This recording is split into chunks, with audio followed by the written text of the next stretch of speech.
That's after Philosophy Figures, the beginner's guide to philosophy. This week, Dominic Diamond delves into Descartes. How do you know what you are doing? How do you know you exist? What about me? Are you really listening to me on the radio? What if there was 2 of me, or 4, or 10? What if everything you know is false? It was questions like these that got Rene Descartes up and cogitating back in the time when the name Rene was still fashionable. Descartes came up with the one sentence that everyone has heard of in philosophy. I think, therefore I am. But how did he get there? He started off by sitting down and pondering everything he'd been led to believe in an attempt to answer life's big questions. What can I know for certain? Is there a God? And why do flares keep coming back into fashion? Unable to simply dial 08298 life's answers, Descartes employed a different method, as Professor John Cottingham explains. The method he proposes is that we should doubt, systematically doubt, everything of which we're not absolutely certain. He starts by doubting ordinary things that anyone might doubt. We know the senses are sometimes unreliable, so he says don't trust the senses. Then he proceeds to rather more weird doubts. How do I know that I'm talking to you in Broadcasting House? I might be asleep in bed and dreaming it. I could wake up the next moment and the alarm clock could be ringing and I would still have to come here. So I don't know for certain that I'm talking to you. And once you start that kind of doubt about whether you're awake or asleep, any judgment you make, even that you're holding your hand up in front of your face, might be wrong. What if everything were false? Everything you hold dear, your life, your home, your Engelbert Humperdinck-shaped pot-pourri holder, what if all of these were not real, but a dream, say, or a virtual world created around you by some malicious demon of supreme power who was determined to mess up your vision of the world by beaming these visions into your head? If this were true, is there anything at all that you could be absolutely sure of? Descartes' answer is yes, his own existence. Imagine I'm dreaming. Imagine I'm being deceived by this hypothetical demon. Well, if I'm being deceived, I must exist. If I'm doubting, I must exist. So whenever I'm entertaining any doubt or any thought, I must, as long as I'm thinking that, I must exist. And this is the famous cogito ergo sum, I am thinking, therefore I exist. Well, that's a huge relief then. The cogito, I think, therefore I am. Pretty obvious, really, I think. But does this stand up as pure 100% smart heavyweight champion philosophical thought, or is it merely an excuse for a load of naff t-shirt slogans? I drink, therefore I am. I'm pink, therefore I'm spam. Sarah Patterson teaches philosophy at Birkbeck College. I tossed that question into her lap. I actually think there's something very compelling about the cogito. He's been applying this method of doubting everything that he can possibly doubt, and yet this does seem to be something which it is impossible to doubt. Provided that one accepts that to doubt is to think, then the very act of doubting is an act of thinking, and so it seems to be something that must require, at least at the moment at which it occurs, a subject who's doing the thinking, something that does the thinking.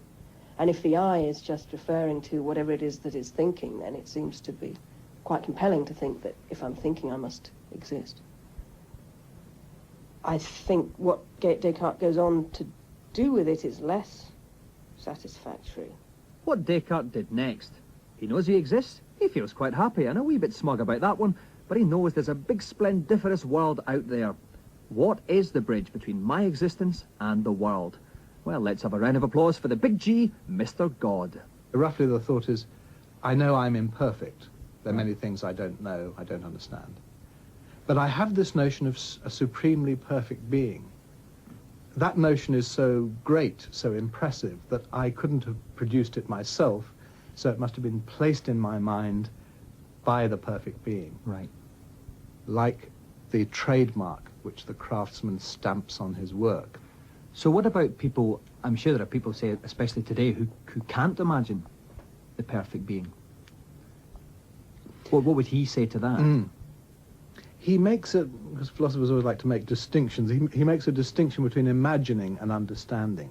He would agree with you that we can't imagine this supreme being. But he says we can still understand it.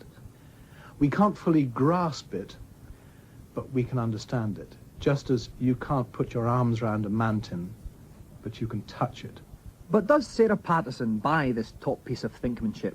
No, I don't. I mean, somebody said that Descartes' proof of the existence of God in the third meditation isn't so... It's not that it's hard to understand, it's hard to believe.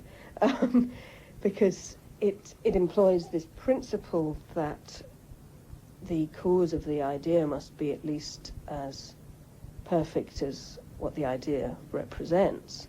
And that principle isn't obviously true. There is a group of fun-loving individuals who reckon that his explanation for the existence of God is such a steaming pile of refuse, Descartes himself didn't want us to believe it because he was, in fact, a closet atheist. Professor Jonathan Ray is having none of that nonsense. It does actually make an argument which logically minded atheists find quite difficult to... they find it very difficult to explain what's wrong with it. I mean, they can say in a general way that they think it must be rubbish, but when they try and point out exactly where it's rubbish, they have the greatest difficulty.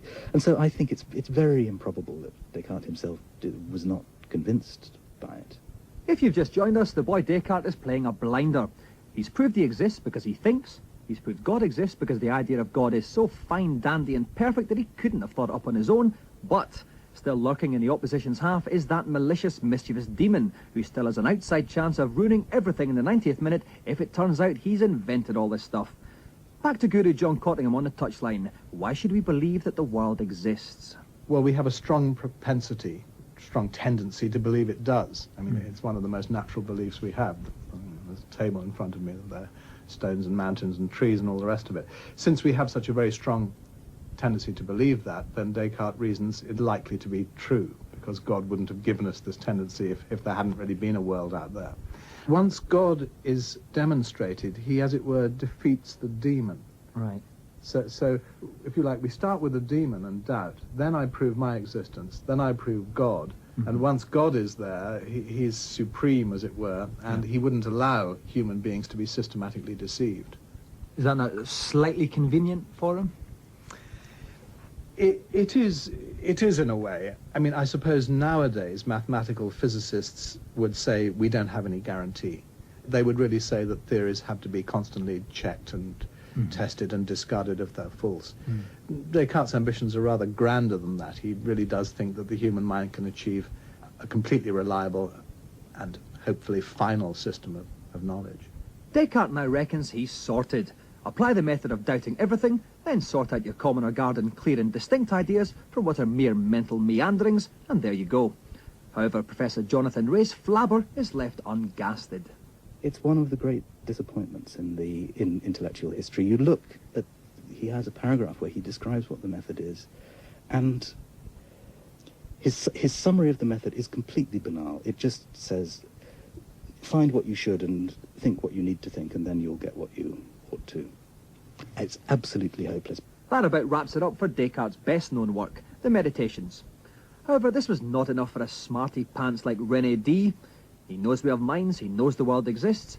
Now, armed with his double-barreled Uzi of knowledge, in his later work he tries to come up with a funky theory on how the two go together. Descartes thinks that a human being is in fact composed of two types of things. It's a mechanical body, which can do all the physiological stuff, plus it's an added non-physical, non-mechanical soul. And what's the relationship between then this mind and body? I think the answer to that is there isn't one. It's an extraordinary view which has come to be known as dualism, that mind and body are two quite different things. How do they communicate then from one to the other? Well, that's a very good question. How can a ghost communicate with a machine? You've got this spiritual entity, a soul, a ghostly soul, somehow communicating with a mechanical body. The answer that leaps up and caresses Descartes' shoulder blades is that the point where the two worlds meet is a little widget lodged in the bottom of the brain called the pineal gland. He reckoned this worked like a fax machine, transmitting the thoughts from the mind to animate the body. It's at this point I reckon Descartes should have gone out more. Professor Jonathan Ray agrees. seriously. It's hard to believe, but on the other hand, there are people to this day who like the idea that somehow mysteriously within the brain there is a point where instead of getting electrical impulses passed from brain cell to brain cell, you suddenly get a transformation and you get thoughts taking place and affecting these impulses. And one who does believe this is the actor Nabil Shaban.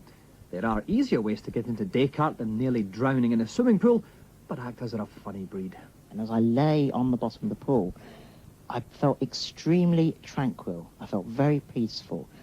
Eventually, an arm grabbed me by my waist and yanked me back to the surface. The friend who rescued me and other onlookers, they said that when I came to the surface, I was struggling like mad. I was panic-stricken. It seemed to me that my body didn't want to die, whereas my mind was very happy to die. In Descartes' dualism, what he seemed to be arguing was that within the human being, there were two separate entities.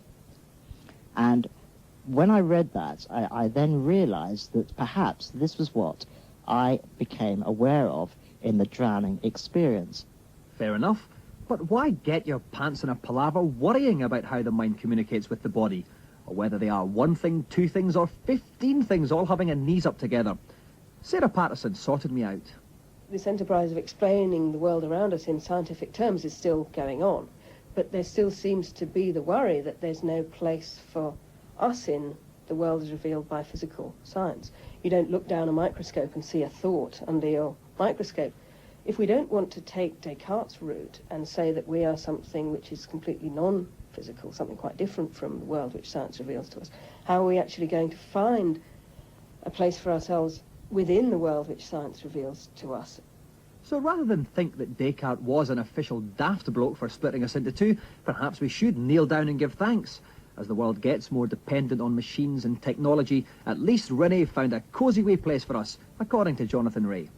However critical one may be of his idea of a human being as a thinking thing, he nevertheless did focus his attention unerringly on the idea of human existence, the living of a human life, as what philosophy had to discuss. I mean, whereas many people involved in the same kind of movement of which he was a pioneer, of like, making the world safe for natural science, had no interest in these questions about what it meant to be a human being. You could say he insisted on the ineliminable place of human beings at the heart of the scientific enterprise. So we think Descartes was a bit of a hero. Inventor of I think therefore I am, creator of dualism, defender of our place in the world. But if you're not some professor with a beard but no moustache, why should you give a pilchard about him? Why go out and read the stuff we've been going on about, rather than just taking our word for it and getting on with the shopping? Professor John Cottingham makes his final pitch. If you pick up the Meditations, which is a very short book, just 6 meditations, and read one a day for a week if you like, then you're immediately transported into his world. You're immediately caught up in the excitement of the arguments. To see someone challenging all his accepted beliefs, pushing doubt to its absolute limits, struggling to find a foothold of certainty, that is, I think, a fascinating spectacle. And it's not just a spectacle, it's something Descartes himself said you have to do. You have to meditate along with the author. There's probably no shortcut. It's only by doing it that you come to get caught up in the excitement of it. Philosophy Figures was presented by Dominic Diamond and produced by Eleanor Garland.